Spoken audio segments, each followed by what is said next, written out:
Hi, and welcome to InnoventSoft.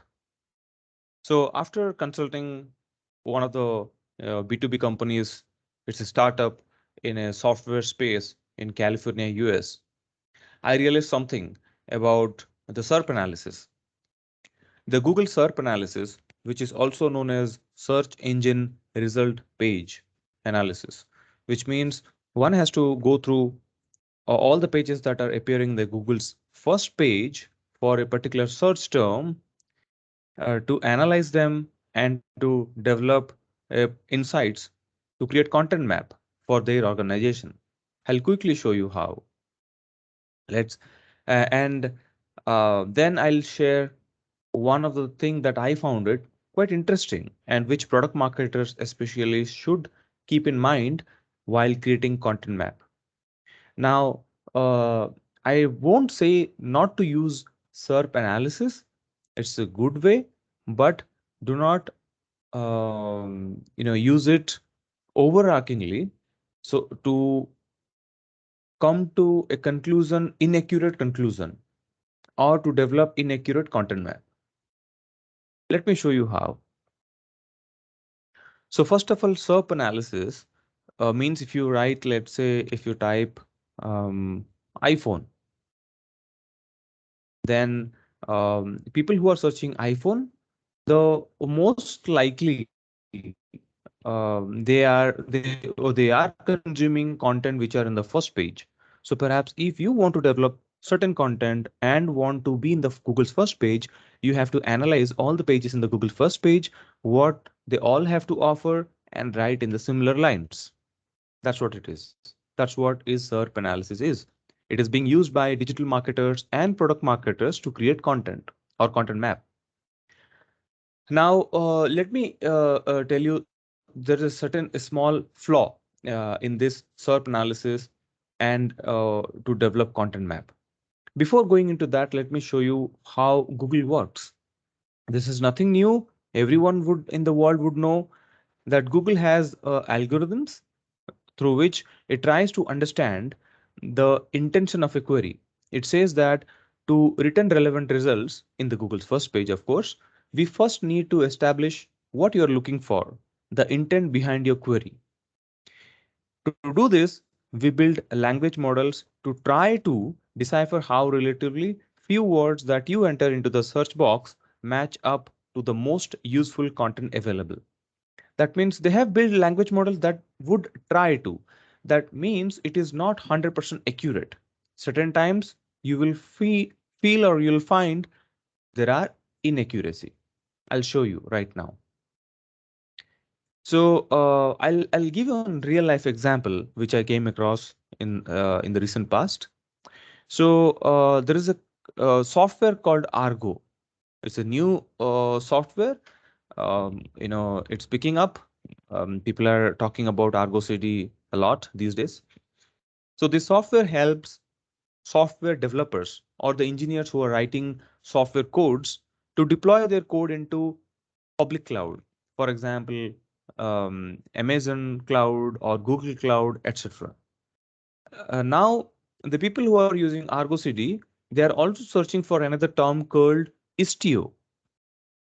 Now, Istio is a software which helps software engineers to split the traffic. Now, let me give a small use case for your quick understanding. Let's say Netflix. Netflix has a software which we all try to use by typing netflix.com and we are consuming videos. Now, Netflix want to showcase various content based on the geographic traffic. Let's say people from US who are coming to Netflix, Netflix would show different content as compared to people who are coming from India. It would show different kind of content. So those traffic splitting and showing different kind of content or variation of the software can be done through Istio. Now people who are typing for Argo CD Istio, this is the term which is typed by users of Argo CD. They're already using Argo, maybe for 2 months, 3 months, or 5 months. Now they want to extend the capability of Argo CD by integrating with Istio to explore more advanced deployment cases. So in a nutshell, people are already using Argo CD. They want to kind of expand their use cases by integrating with tools like Istio. That's the intention behind it.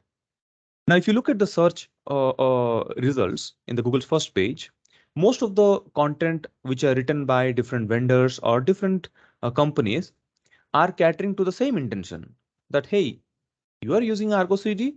Now it's time to leverage Istio or co-partner or co-jointly with Istio. You can do some advanced deployment strategies. That's what everyone is written.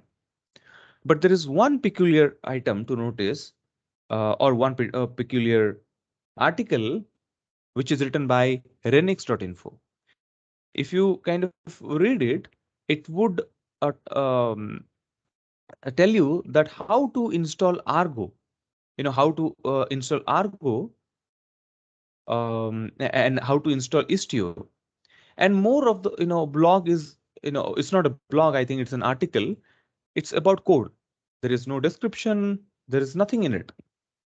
So there is no value inside for the users who are typing Argo CD Istio, because they are already using Argo for last 6-7 months.